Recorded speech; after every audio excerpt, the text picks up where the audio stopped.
It's the morning after the night before. Norwich City drew 1-1 with Oxford on Friday night to leave their playoff hopes, if not completely gone, then definitely ordering a drink in the Last Chance Saloon, that's for sure. Welcome to this week's edition of the PinkUn.com Norwich City podcast, brought to you in association with First Bus. I'm your host, Connor Southwell, joined by Paddy, Davitt. We're flying solo this week in terms of dissecting this game. Obviously, the nature of a Friday night game makes it a little bit more difficult logistically. With now obviously a night's sleep to have taken it all in and absorbed it, Pad, what are your reflections on how it all unfolded at Carrow Road last night? Well, you said it on the walk back up the hill, and just had a chat before we started recording. It's hard to escape the feeling that was you could have picked that game up, dropped it in a 17-18 Farker season first time round, and ended up with the same outcome, both in terms of the stylistically the game, the over vast odds of control, possession, 77% last night, most since Thorup's arrived at the club, but doesn't translate into the volume of good chances. I mean, they had plenty of shots and plenty of sights in and around the Oxford final third penalty area, but not that, and as Johannes said himself, that killer instinct, that clinical edge, the right pass, the right decision, the right shot at the right moment. And that was a bit of a theme of that first time round in the Farker. Now, of course, we've touched on this before, we look back with a warm historical glow because we all know what came after 17-18. But there isn't any guarantees at this stage that Thorup and whatever group of players he that emerges beyond another transfer window this coming summer are able to replicate that. But in the here and now, purely looking at that game yesterday at Carrow, that was seen quite often under Farker first time round, and maybe that hints to what we've spoken about often, that this is a work in progress. This is those buzzwords that maybe some fans are now sick of hearing, the transitional project strategy elements of it, but that doesn't make them any less valid, and I guess another type of game like we saw on Friday night reinforces that sense that, and Johannes is the first to say this, but for right here, right now, this season, that group are not where they need to be really pushing into realistic playoff contention. And I think we probably, you get carried along by the Stoke-type performances and results and the brand of football, and earlier in the season, the Hulls and Watfords and Plymouth and Luton, and you feel that that's what's possible, but what they're not able to find is that consistency of that level of performance. And we know the factors, and again, they're in play, discussing Oxford in terms of player availability, key player unavailability, and that is why... not isolated pockets within this season, because I think there's been more, the sample's been bigger, that you can row in behind how this could look with another, as I say, transfer window, moving players out as well as bringing players in. Hopefully a better run in terms of player availability and that consistency in selection, and you can see what's possible. But for those of us who were thinking, well, okay, yeah, we know it's mid to longer term, but in the here and now, they're only whatever they were in various points these last few weeks, difference-wise, points and places to the top six. Why not now? Why not this season? But sadly, I think, that's now 1 win in 6, and obviously in that was the carnage of the Blackburn stoppage time, so it can be slightly skewered if you want to break it down as simplistically as that, but it is 1 win in 6, and with the greatest of respect to an Oxford, if you really harbour genuine top 6 aspirations, you have to put away a team who came to Carrow Road on Friday night with 1 away win all season. I know they've changed manager, and there looks to be something quite cohesive there and resilient under Rowett, but still, genuine top 6 aspirations, you get the job done. And the fact that they didn't just reinforces, I think, the sense for anybody who was at Carrow Road and anybody who wasn't, maybe watched it remotely, that okay, yep, this is now tipping back firmly towards transition, rebuild, turnaround, and all of those elements. They require one commodity, and that's time and patience. So that's probably where I'm at, and probably where I'd imagine most of those home fans were as they trooped away last night. That okay, maybe our hopes were raised a little bit naturally with some of the very good performances and results since even the turn of the year, when they kind of looked like they'd hit a nice seam of consistency and results, performance, and even selection. But of course, it's all, sadly, the handbrake's gone on now, and as a result, what my hope is moving forward, if I think by common consent the top six sort of aspiration this season is gone, and I've said this one or two times previously, is not that now, 36, so 10 games left, it doesn't peter out to a feeling that actually the curve is bending the other way, because it's so important that they try and at least harness something of a momentum sense around this club going into a big summer for them, and that they can carry then on through pre-season and into the start of next season. What you don't want is it to, as it did in that first Farker season I've referenced, end up in a 15th place finish. And, there was no, if I'm honest, and it's obviously going back into the dim and distant, but I don't think we finished that season feeling that 18-19 was around the corner, because obviously at that point there was no Pookie, was there? There was no Buendia, which again emphasises why this summer could be massive, to take the good elements that structurally are now in place and really elevate them to give you a group of players under a head coach who can really realistically challenge for promotion next season. In the here and now, we're still maybe a little bit too much in a leap of faith, and that's why I feel that the evidence needs to build between now and the end of the season that, okay, it hasn't been this season quite the right time, but next season, there's something here now to build upon, and that's the challenge for Johannes and this group of players and those above him, that they need to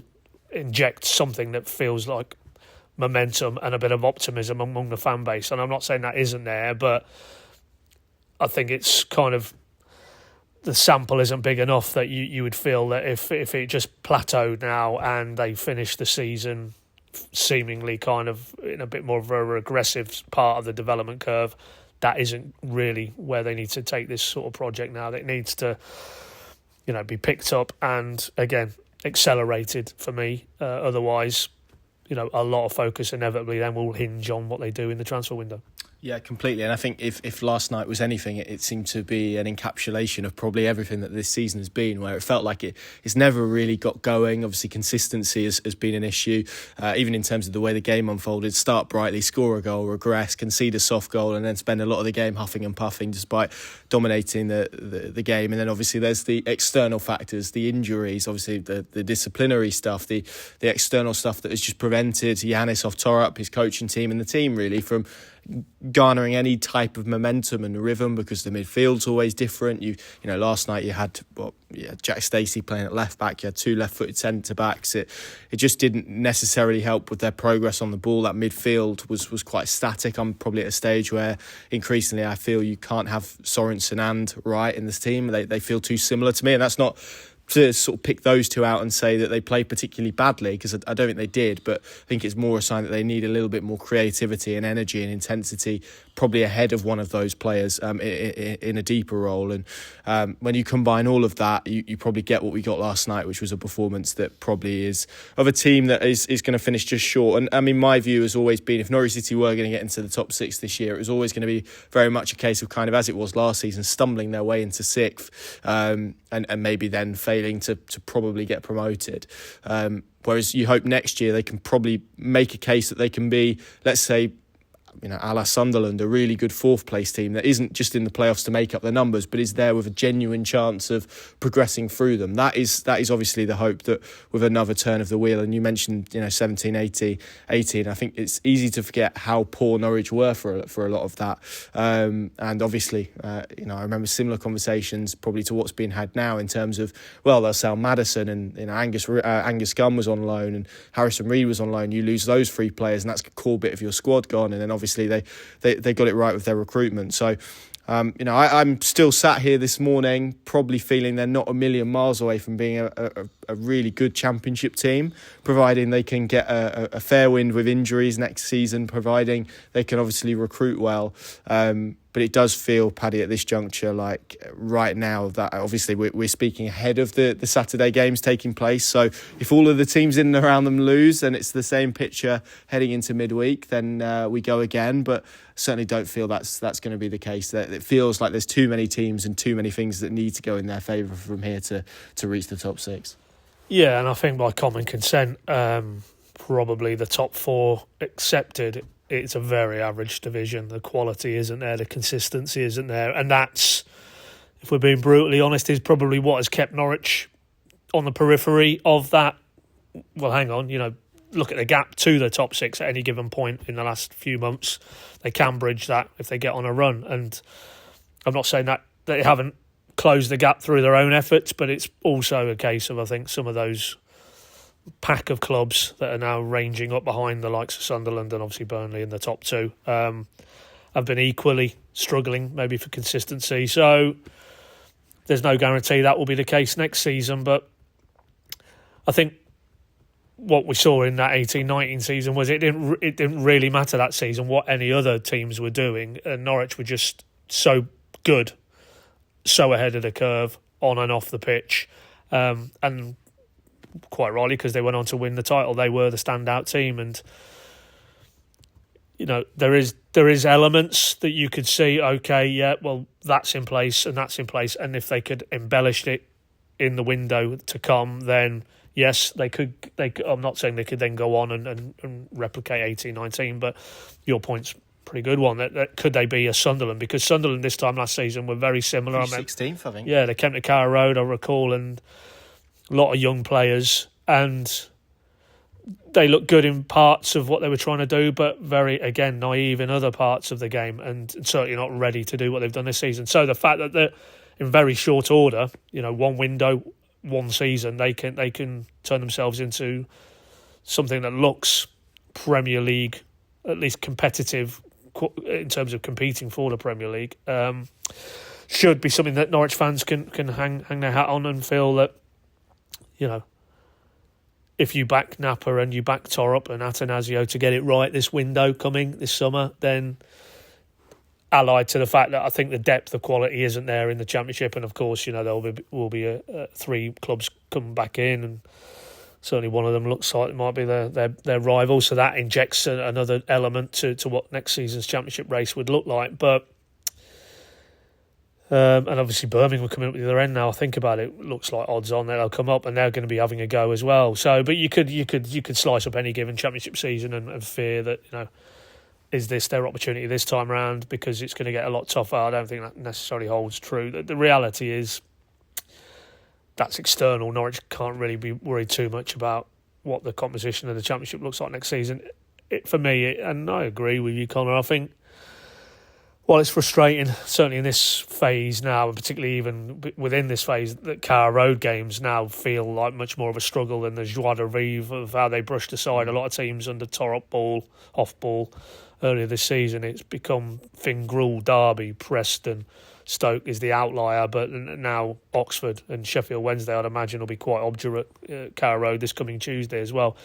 And they're not seemingly able to decode, as they were to much better effect residually earlier this season. That's a concern, because if they're not able to really mine points in the quantities required away from home, which they haven't been this season, you sort of lean into your Carrow Road form, and that's plateaued as well. So that's another factor in play here. But I still think if you can get through where the frustration clearly is at the moment, and annoyance, I think was the word Johannes used as well, about elements of Friday night's game, that there are things you can hang on and feel confident that there's a platform there for them to do something, but it just feels at the moment, and this is why I keep coming back to the next 10 games are so important, that you feel that the needle is actually ticking more in terms of the positive of what could be possible next season, rather than, well, we might have to rely on it being a bang average Championship again if they're going to get anywhere near the top six. I don't think that's a mindset any Norwich fan would want the countenance. They would hope that come the first ball of next season,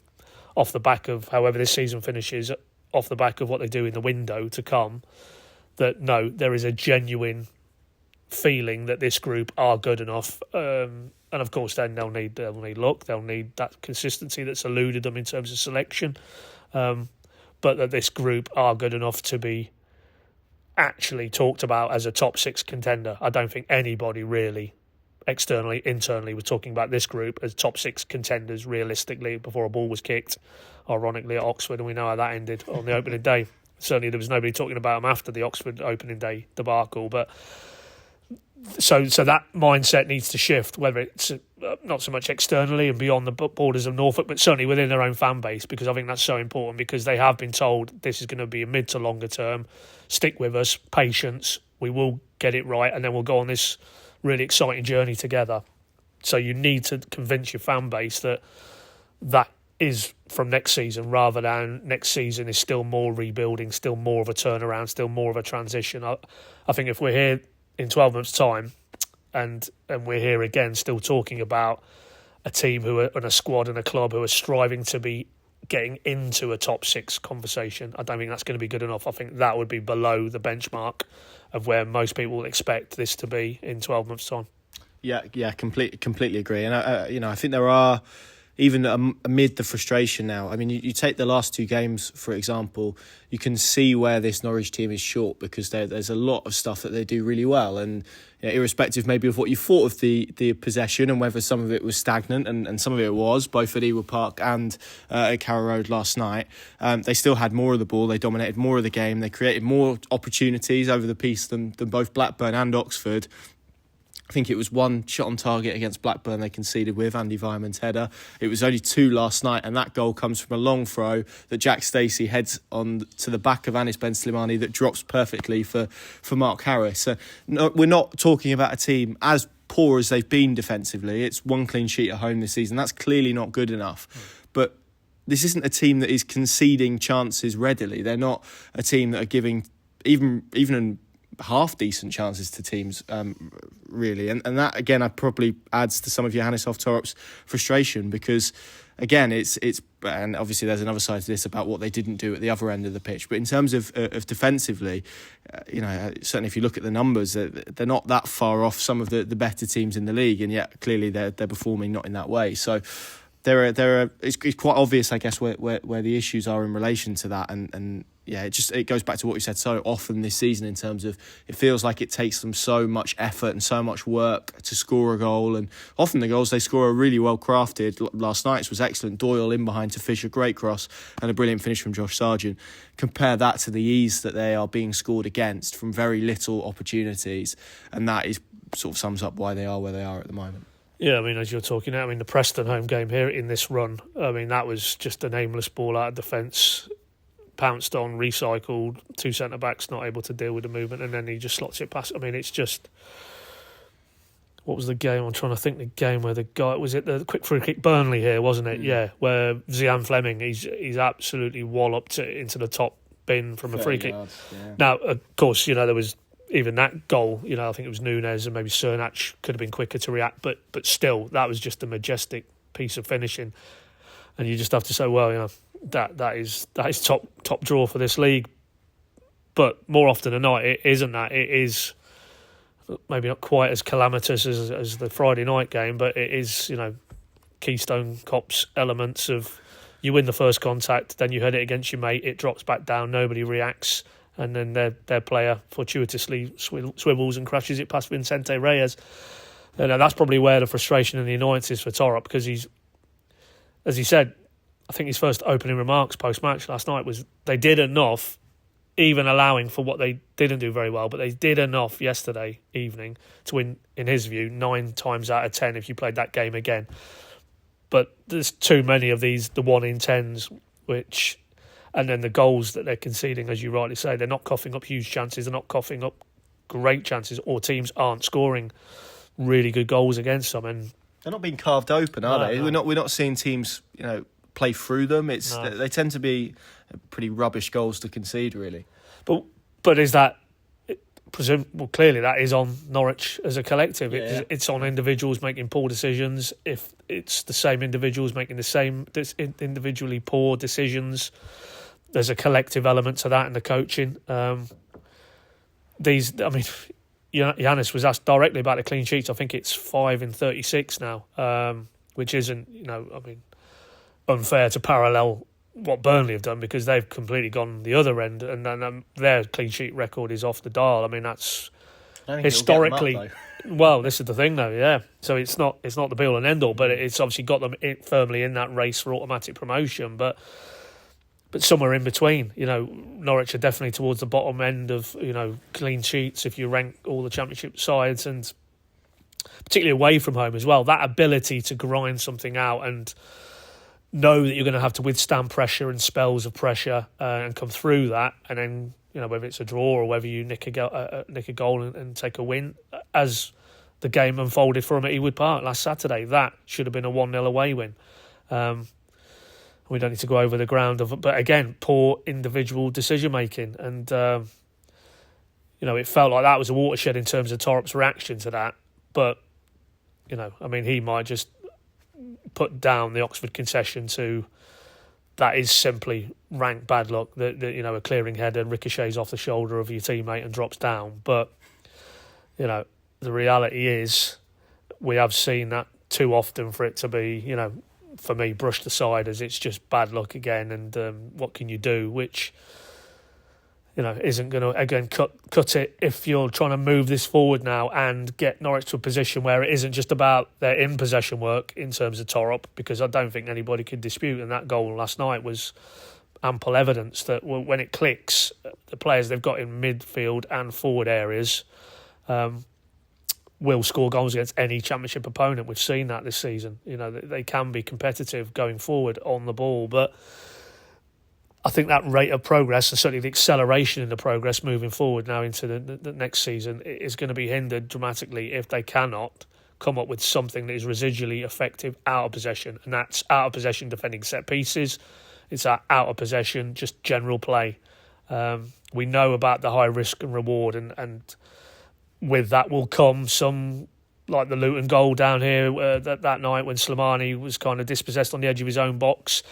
That kind of, you have to price that in to what Thorup is trying to do in terms of players who are brave in possession, inviting almost that pressure in dangerous areas of the pitch, because it allows them to play through that, and then they're out, and then they get the upside and the dividend the other side. There will, over the course of a season with Hoff ball, be those type of concessions where you think, what is he doing playing around with the ball on the edge of his own box?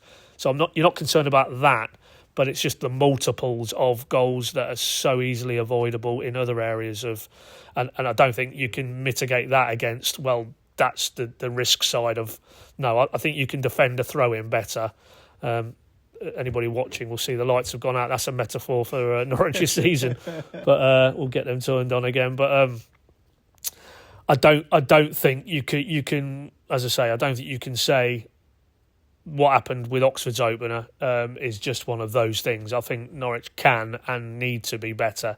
And if it's individual players on the pitch, if it's the coaching framework and how they try and defend out of possession, something needs to change, because it doesn't matter how good they are in possession and how pleasing and aesthetically pleasing they are when it comes together. None of that will of its own compensate for what they're not doing out of possession, and that's something that certainly is for Thorup and his coaching staff now to try and work through, because that's kind of why they are where they are in the table. The wins, the draws, the losses column, all very similar, because all the good elements, it feels like there's almost a yin and a yang for everything that's good. There's also negative elements you can put on the ledger, and as a result, if you've got the similar amounts of both, then you're going to end up where they are, which is kind of realistically in mid-table. Yeah, and I think what Oxford showed last night, and I guess what Derby showed, what Preston showed as well, is that teams are now coming to Carrow Road with a clearer idea of how to get a result, and probably it's becoming a little bit too easy for them to do so. You take Oxford, I thought Oxford defended excellently last night in terms of their box, and they blocked off all the central avenues available to Norwich City, so this isn't a knock on them, but you think about what they had to do really to leave Carrow Road with a point yesterday. Yes, they had to get through some hard graft in terms of that defensive stuff, but they've had one shot in the first minute, and they've had a long throw that has bounced fortuitously into the path of the striker to finish. So they haven't had to do. There you go. They haven't had their motion censored lights for anyone watching, but they haven't had to come to Carrow Road and work really, really hard offensively and defensively to leave with a point. Neither did Derby, to be fair. And it was interesting what Gary Rowett said last night. I think in terms of a back five, that is becoming an issue, because you see how Norwich want to play. They want to push basically 5 men onto that last line, and if you match them up, you're then relying essentially on individual quality, or you're giving Norwich City wide areas. And barring Callum Fisher's cross, there wasn't a lot of quality. And I think there was one from Onel Hernandez that was good, but no one was in the right position. There was a real lack of quality in terms of some of those crossing situations last night, which is needed to break down that back five. Yeah, I mean, it's the low block and then some, yeah. And that's what Rowett did say. I think it was along the lines of, they've struggled against fives, and if the word is out, then certainly Thorup and his coaching staff need to think, how can they be better about that? I mean, when he was talking more about low blocks there the other week, it was positions, wasn't it? He talked about the positions that we take and the speed that we move the ball, and yeah, I mean, it is frustrating. And of course, the byproduct of that is that a team is going to allow you a lot of the ball. Hence why their figures were up as high as they were yesterday evening. But I still think, even if teams are going to set up in that manner, that Norwich have to be better. They have to, in terms of the coaching methodologies, in terms of the players, the instructions to the players. And, even allowing for the fact that Oxford did defend their box very well. I mean, there was still 2 or 3 standout second-half chances, notably Science in stoppage time when the keepers, made a very good save.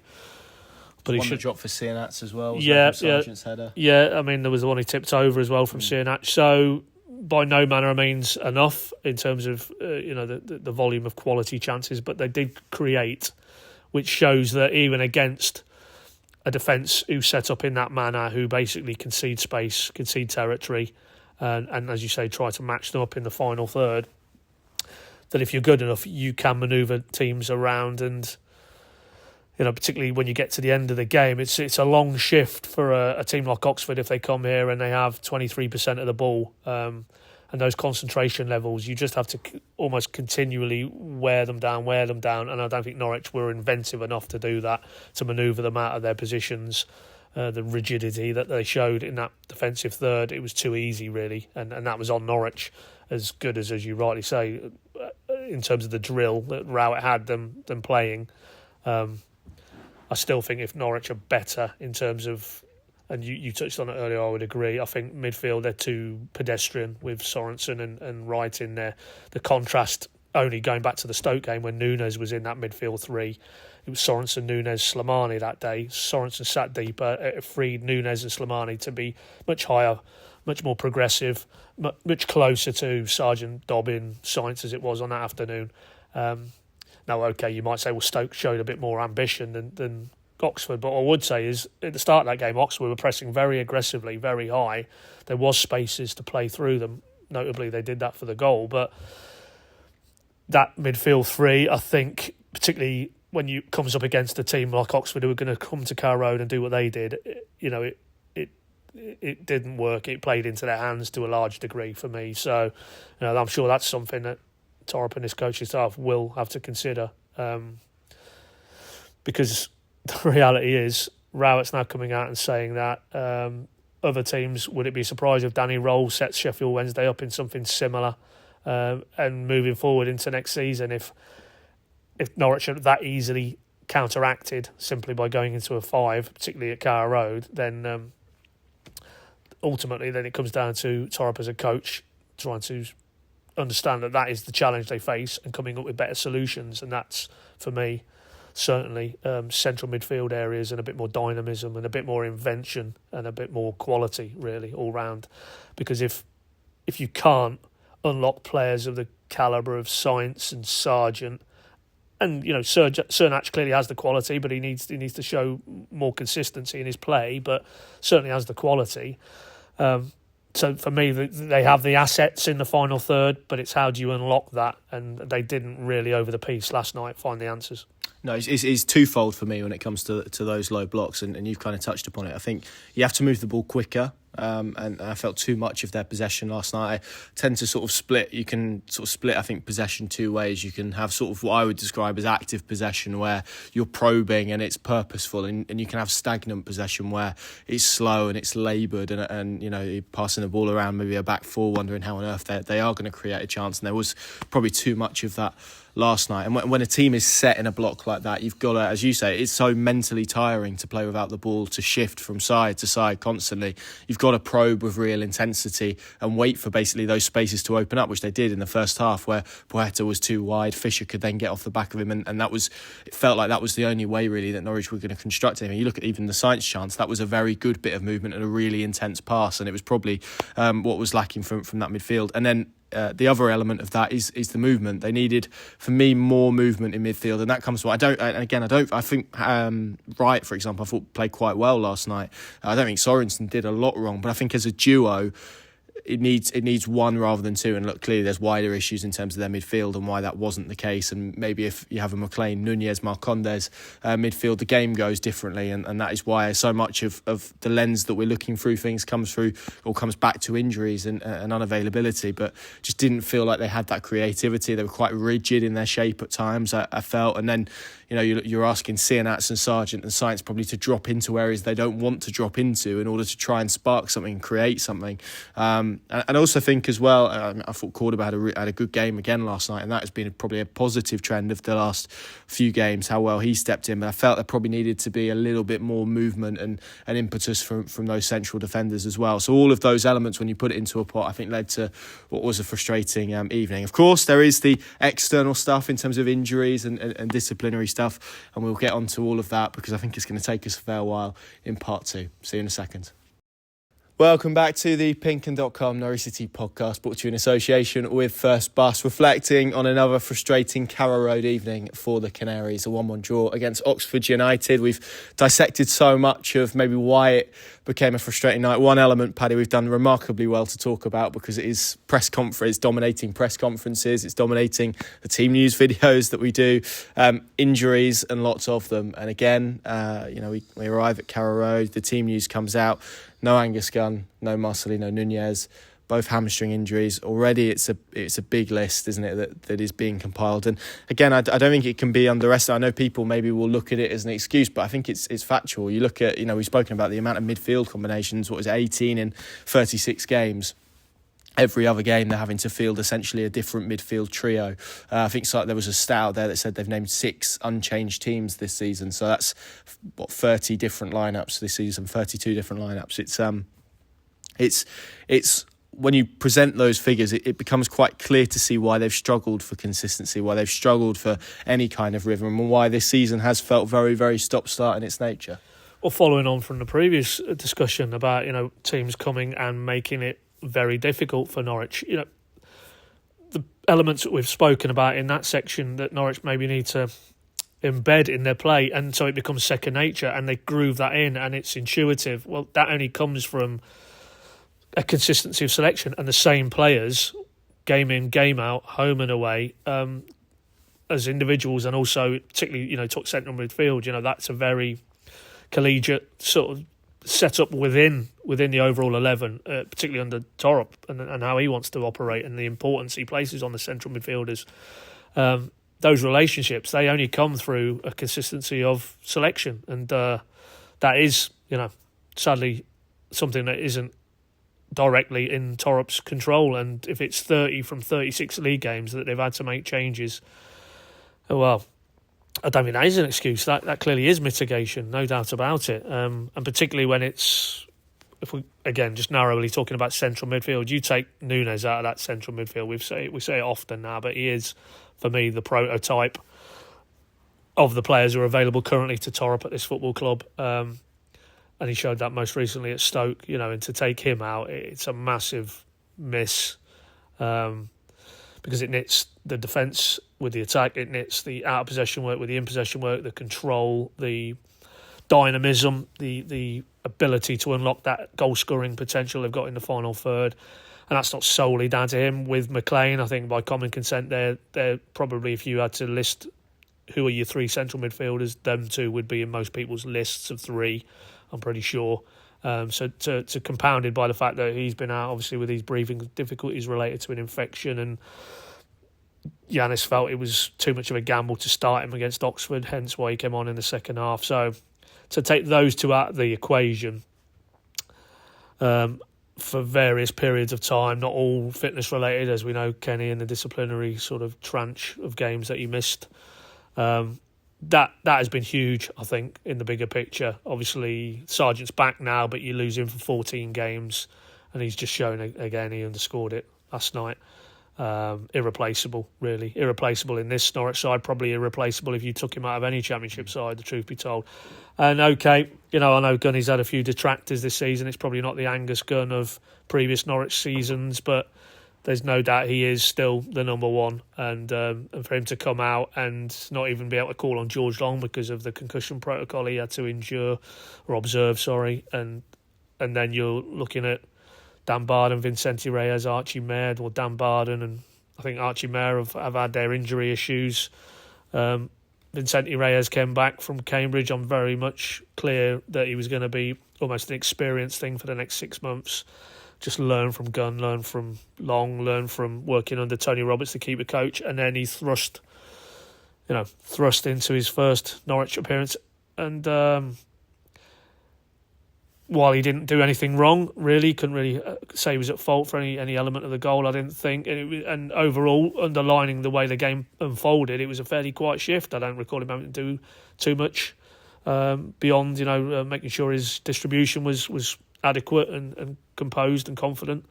So, it wasn't necessarily not having Gunny there. But of course, and we've not even got into it, we'll get into the Duffy disciplinary episode as well.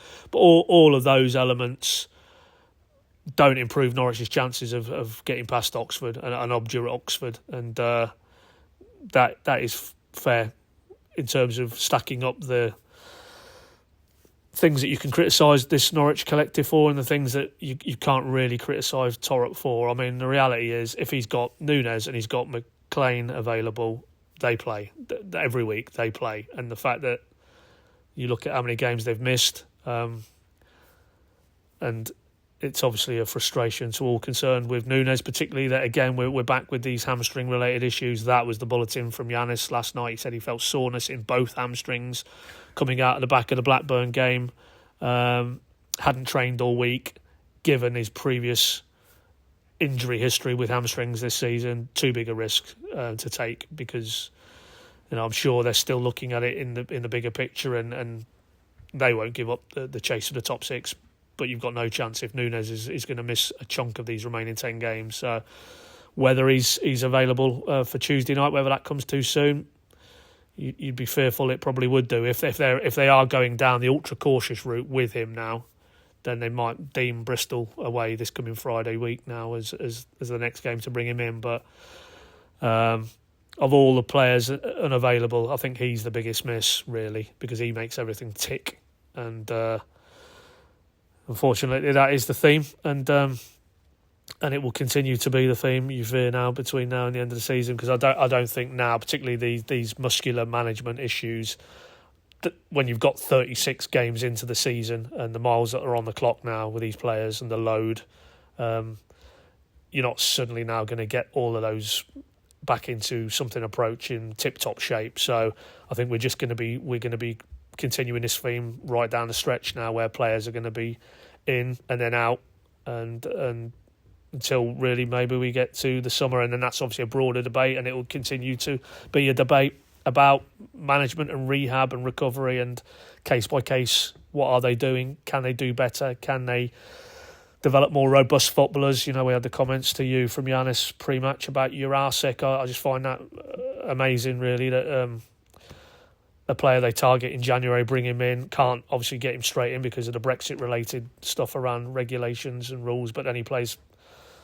25 minutes against Preston at home, he plays 65 minutes at Hull, and then he's now got thigh-related issues, and they have to build him up, and he has to become robust in terms of his body to the intensity and the physicality of the Championship. I think there's questions to be asked there. There's questions to be asked about Nunes and why, his body has proven so susceptible to these hamstring-related issues. There's questions to be asked around Gabe Forsyth, injures his knee at Cardiff on November the 2nd. he's only now going under the knife because he's feeling pain still as he gets to the latter stages of his rehab. Liam Gibbs, of course, how they managed that one. Exactly. Dobbin as well, yeah, even though he intimated it was a different calf issue to the one that he came off with as a precaution against Stoke. But all of these cases stack up. Ben Napper was asked directly by the Norfolk chaps at the round table we had recently off the back of a supporter-led question. So supporters are talking about this, rightly so, and put that in my pointers last night. And as I said, Thorup, and we'll get on to Duffy, he's met these difficult and comfortable topics head on, whether it's disciplinary issues, whether it's the transfer shenanigans he had to deal with last summer, anything else I can think of. You can ask him, he will give you what he feels is an honest, open, transparent, to the point where he can be transparent answer, and he will want answers about this because it is completely hindering his ability to get the key players on the pitch week in, week out, to get that consistency performance, which will translate into results, which will translate into a team at the top end of the table, as opposed to one kind of listing somewhere 8th to 12th, we'll say, this season. So,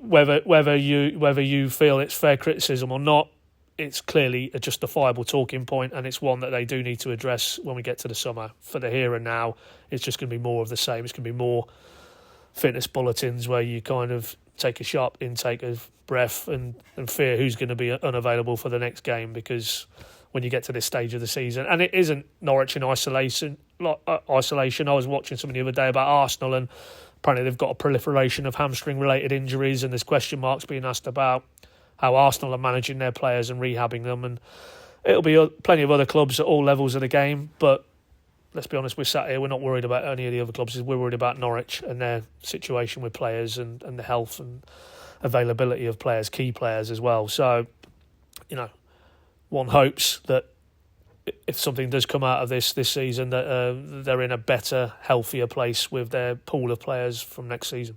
Yeah, I even go back to the Sargent one in October. I mean, the amount of minutes that he played for club and country was off the charts. And, I remember speaking to him a couple of weeks ago, and when we were still in this sort of fitness management cycle with him, and he was coming off after 65 minutes and 70 minutes in games, even when Norwich were losing. And he kind of said that he played too many minutes previously, and that was kind of a factor in why it come. I mean, on Nunez, it's interesting because I remember Johannes saying a couple of weeks ago that he is a player who kind of tops the charts in the Championship for the distance that he runs and the work that he puts into games, and I'm not quite sure that's a good thing, if I'm honest, because you think about how much pressure he's putting his body under. I think there is an element with him that he almost needs to control that a little bit better. He needs to work probably smarter rather than as hard as he is, because when you are sprinting that much, you are going to be more susceptible to hamstring injuries and muscle injuries, more general load related issues. And I guess the final point I would make, I know you kind of spoke about teams more generally. If you look at it at a Premier League level, the two teams really that have suffered, and I know you've mentioned Arsenal there, but the two teams this season who have suffered a lot in particular of injuries are Tottenham and Bournemouth, and they're two teams who are very intense in terms of their style of play. You look at the physical numbers and the sort of data that is available around that, and Norwich are, if not top, then pretty close to the top on all of those metrics. Is there a style of play point behind this as well? Is there the nature of how intense they want to play, how intense that Johannes wants to play, and that's in possession as much as it is out of possession? Does that have to be a consideration as well? Because at the moment it feels like a group of players who maybe aren't physically where they need to be to play the way that he wants them to play. Absolutely, and particularly because this is a coach who's come into the English game.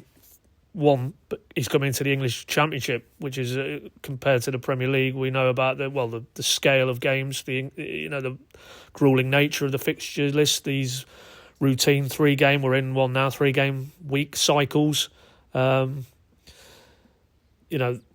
All of those elements he will have had to learn on the job, and I know he would have come very well prepared last summer. That isn't an accusation on that front.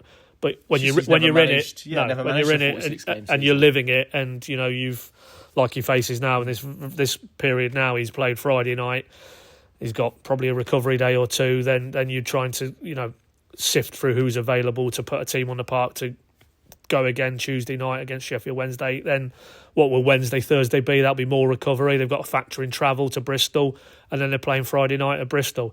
That if you've not had to experience that before as a coach, or even the players they've brought in, particularly the ones from overseas, they won't have had to experience that. We've talked liberally about Cernach, and I talked previously about Jurasek is probably on the same journey that Cernach found himself on, where the intensity levels, the physicality, the athletic output required nowhere near from the leagues they've come from to the league they're now in, and that will take time, and that's a process, and you probably can't short circuit that too much, and it's very difficult to give Jurasek some due to do that when you're dropped into a league season, and particularly a league season that's advanced. It's not like the August window, and he's got the whole season ahead of him, and they can build him in, as they tried to do with Slimani, if you recall. Because they had that time, they could do that. They don't really have the time at this stage. So all of those elements, I think, will be in play, and that's hopefully why, armed with a season of having lived through this, Johannes and his coaching team particularly will be able to better manage those loads of those players, because they've got that empirical evidence of this season now that they can call on. And the point about the style of play, I think that's valid as well, but surely then what you're looking to do is taper the load of these players in and around the game cycles, and that's difficult when a lot of what they're certainly in these congested 3-game weeks is just recovery. I don't think they would be necessarily doing a huge much in between these 3-week games at Colney, but then there are other weeks of the season where they might have a free midweek. Is the load, is the intensity, is the physical demands they're placing on them at Colney day to day different in those weeks when you could maybe take a breather? And I'm sure because he's very forensic in his outlook and his approach, you can tell that just by speaking to him week in, week out, that he will be thinking about all these things constantly, his mind whirring about those areas of physical performance, and are there things that they need to change? Are there things that he needs to change in terms of the load of the players, in terms of giving them breathers, more breathers when they give them these breathers, and all of that hopefully is, as I say, the data that he particularly has amassed himself on this first tour of the English Championship, and that we will see the benefits of that. And even within game, maybe looking at when he's making his substitutions, what times he's making them, the ability to affect games. I didn't think particularly his substitutions affected the game in a positive manner against Oxford. If anything, it felt to me in that second half period, early part of, Norwich were just getting a little bit ahead of steam. They looked like they were threatening to add a bit more incision into their attacking play, and he's made a few changes, and I didn't think that improved that element. I thought if anything they regressed, and that again is something in terms of both affecting a game as the game's unfolding, but also in terms of the protection of players and the load element of that, and trying to almost preempt. You get into a point where players' bodies are breaking down. Can you nudge the needle to a certain point and then bring it back down again? And again, that is not just Johannes, that's his medical support staff, sports science chaps, physical performance practitioners. They all have to be in this conversation, because it's that's their areas of expertise, and they have to be communicating that to, I'm sure, Glenn and Johannes and Jack and all the other coaches, because we can't have another season like this, and Johannes won't want another season like this where like take Nunes purely as a case study because he's so important. You cannot now risk Marcelino Nunes with any great sense that he would be able to handle 3 games in a week, and if that's the case and you're not able to call on his services, then either you have to find other players of a similar profile, which is not that easy to do, and then you have other options in your squad that you take him out, you can bring another in, and it doesn't impact in terms of how you're trying to stylistically play the game, or you just have to manage these very key players better. And as I say, we'll in due course next season, let's see where we are in terms of player availability, and if it's radically better, then part of the answer for that, I'm sure, will lie in the fact that Johannes has now gone through this season and is better informed to make those decisions around when to press the accelerator on players and when to ease off the throttle a little bit. this is now month number 5 where Norwich City haven't had that quartet of McLean, Nunez, Science and Sargent all available at the same time. They've not played in a team together since October, and I think it's, as you say, it's very difficult then for anyone. And again, just to go back to the midfield thing, it's not an excuse, but I think a point that gets lost is the impact it has on other players when that's constantly changing. You can't get any sort of rhythm in terms of, okay, when I get the ball in this position, I know that I'm going to have a midfielder here to receive the ball, or I'm going to have a midfield here to receive the ball. So, all of that goes into it, and it becomes a little bit testing. And clearly another factor of this is sort of the other elements, I guess, the disciplinary elements, the suspension elements that we've had this season. We've learned far more about the FA's retrospective banning system and those suspensions more generally than I think anyone ever expected or wanted us to. But clearly there's the other facet that, again, was shown last night, which is, Shane Duffy turning up late, and we can, maybe debate the elements around that, but turning up late and having to be taken out of the team very, very close to kick-off, the uncertainty that creates. Callum Doyle was due to start at left-back. Jack Stacey wasn't expected to be in the team at all. Suddenly that all changes. The back four, which has been, to be fair, one of the constants this season, then has to change again, and you're looking at a different defence with a different midfield, with a young goalkeeper behind them. All of it is unhelpful. What do you make of the Shane Duffy episode? Obviously, as we sit here today, he has come on social media and kind of explained it was 20 minutes, and he was late due to an accident. I think it was outside County Hall, wasn't there? There was a bit of a build-up of traffic around 5 o'clock there, which I think he got caught in. And clearly, I guess from a Johannes perspective, he has set a precedent here in terms of the Jose Cordoba one, and that was another example of a player missing or a start of a team meeting, being late and dipping out of the team. What do you make of it all? Well, I mean, we put the full transcript up now. It's on the PinkUn from Johannes's post match last night on this episode, and there's no grey area. There's no grey area when it comes to, as he reiterated quite often in those answers he gave yesterday. There's a culture, simple rules. One of them is clearly punctuality. I think reading between the lines and turning up on time and just showing that common respect to your teammates and that courtesy, really. And if you're breaching a simple rule, then for me the consequences are pretty clear. And for him to make exceptions now, well, that would say, what's the point? You talk about culture. Well, where's the culture there? So he's set these parameters. The players know what the parameters are. Whatever the mitigation, as he said, if they make mistakes, they're not premeditated mistakes in either of these examples. We know that. But if you make mistakes, there are consequences. Otherwise, what's the point in talking so much about culture? And it's clear how highly he values the culture. That's, in terms of what he's trying to build here, that's the common thread. Yes, you want players of the right technical ability and the right temperament, the right character, but also there's a culture, there's a guiding principle how he wants them to operate, carry themselves around the training ground, around a match day. And if, irrespective of the mitigation, they don't reach those standards that he's set and that are clearly understood by the players, because I'm sure he's not just thrown this in halfway through the season. He probably, I'd imagine, in some of his earliest meetings with those players, would have talked about culture and talked about his belief system and what's important to him and the right behaviours and the right professionalism. So that none of that will come as any surprise to those players who've now worked under him for the intervening 8-9 month period. So for me, it's pretty open and shut case. Shane Duffy wasn't there on time for the team meeting. Therefore, the consistency in the consequence was the same as Cordoba. The only difference was that it was obviously on a match day and it was that late that he was named on the bench. But clearly, he had no intention of putting him on. So in that regard, like Cordoba and the Watford game as it was, they sit out a game. Like Cordoba, that's it. As far as Johannes is concerned, the case is closed. They train again over this weekend. Shane Duffy will train. He's available for selection for Tuesday night and on Sheffield Wednesday. So I've got no problem with it, really. I think it's it.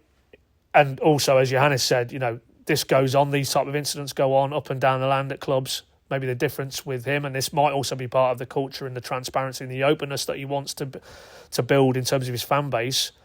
A lot of clubs, this would be in-house, wouldn't get out in the media, wouldn't be discussed as openly and as candidly. but he clearly believes that, as he said often, he wants to get buy-in and an investment from that fan base. He wants to bring them on a journey. He wants them to feel that they're part of it, and that they can feel safe in the knowledge that him as a head coach and that group of players are trying to uphold those standards day in, day out, how they work, how they carry themselves on and off the park. And if they fall below those standards, then the consequences will happen, and they will be communicated to the fan base as well. So I think it's quite refreshing, because there's plenty of Norwich managers down the years we wouldn't have heard anything about Cordoba or Duffy now. It'd have been a slight knock, or or maybe they might have said a disciplinary matter, but that, you wouldn't have got anything else. That would have been it. It'll be dealt with internally, and we move on, and no more needs to be said. So I think he's the way he's handled both the Cordoba case and now the Duffy case is absolutely spot on all levels. And it's as it was with Cordoba, it's for Duffy to professionally accept that decision. Clearly he would have been frustrated, maybe feels it was circumstances out of his control, but it's on him as it is on all the other players to ensure they can get on time to Carrow Road for a meeting. And no one else was late as far as we're aware. So for me, they'll move on now, and it'll be interesting if he actually puts him straight back in against Sheffield Wednesday, because I suppose you would think he probably would do now, and because initially it was going to be, as we know, it was going to be Duffy, Cordoba and Doyle on the left-hand side. And I think just more so for me, because of the natural balance Doyle gives you as a left footer on the left-hand side of that defence, I think he'd probably want to go that route. So that in itself shows you, in terms of Johannes, that there's no grudges. There's nothing that it's going to have an overhang now or carry on. That's the situation. You've fallen foul. This is the consequence. We move on, and we try and make sure it doesn't happen again. So for me, and the frustration I'm sure would be, if you look at Oxford's goal, who would have been on that near post screening it, who's the defensive set piece leader? It's Shane Duffy.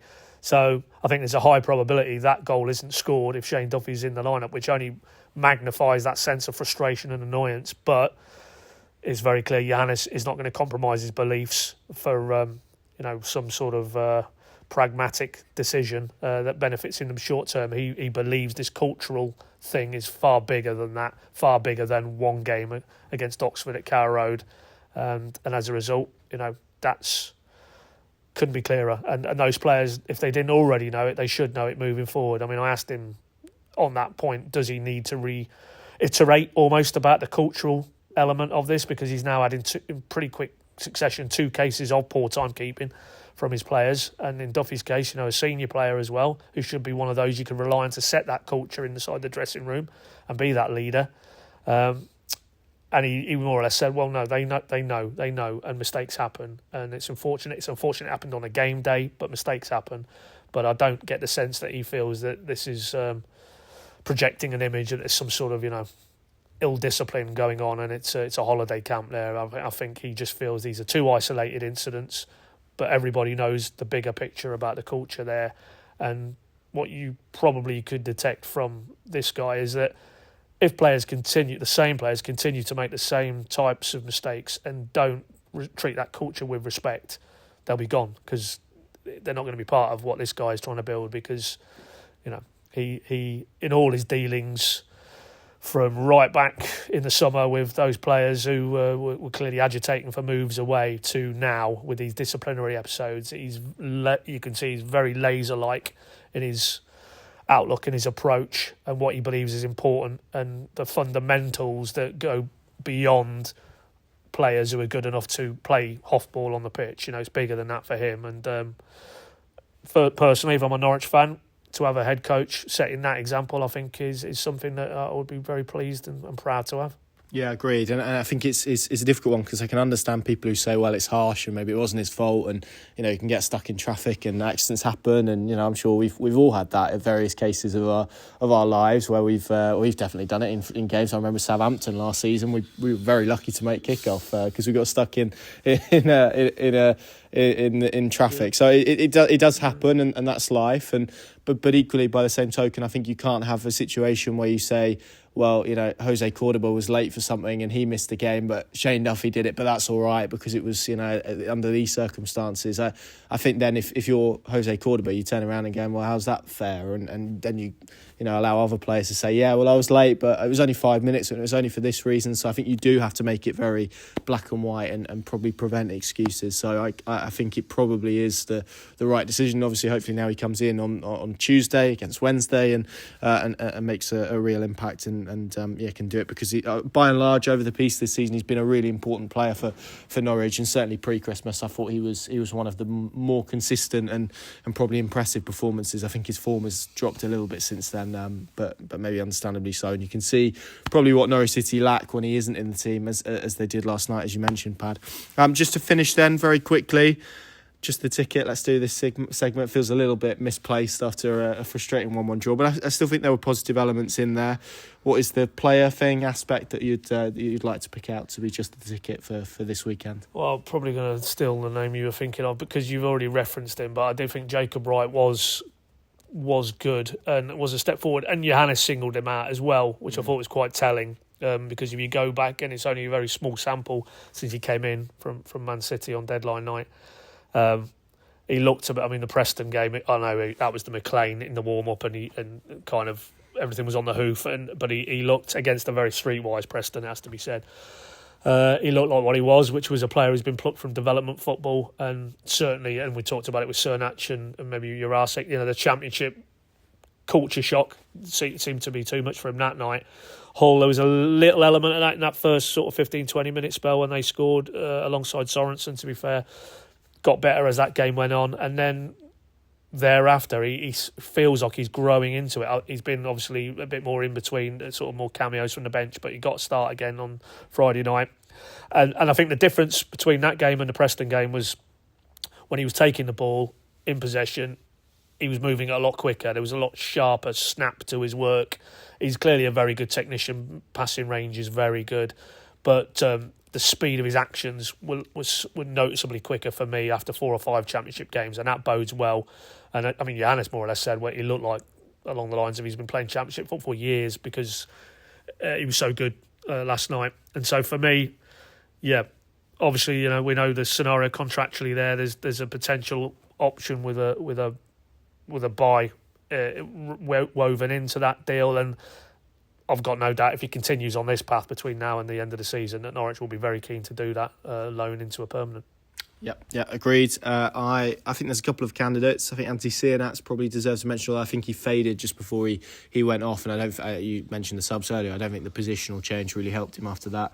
Callum Fisher, I thought, was very good in terms of his all-round game. Clearly, the cross for Josh Sargent was the highlight, but I just felt everything he did was with quality and is maybe the opposite of a lot of what we've spoken about today. I thought there was impetus and he's taken to that role of being a little bit more offensive and aggressive with his positioning really, really well. And you think about what he's done this season in terms of the variety of positions he's held, even moving into central midfield at one stage. And I think it's hard not to be very impressed by him over the piece. So, yeah, Callum Fisher probably edges it for me, and that seems like an apt place to end the podcast. A busy week. We've got another, you wait all season for one Friday night game and 2 come along at once. We've got obviously Sheffield Wednesday at home in midweek before that, and it feels like a week where Norwich City are definitely going to have to take points, you would hope, but I think we probably agreed that is probably race run. I'm not sure where everyone else is at with it, and maybe you can let us know, but that's a nice place to wrap it up. Thanks for joining us, and we'll see you again after that Bristol game next weekend.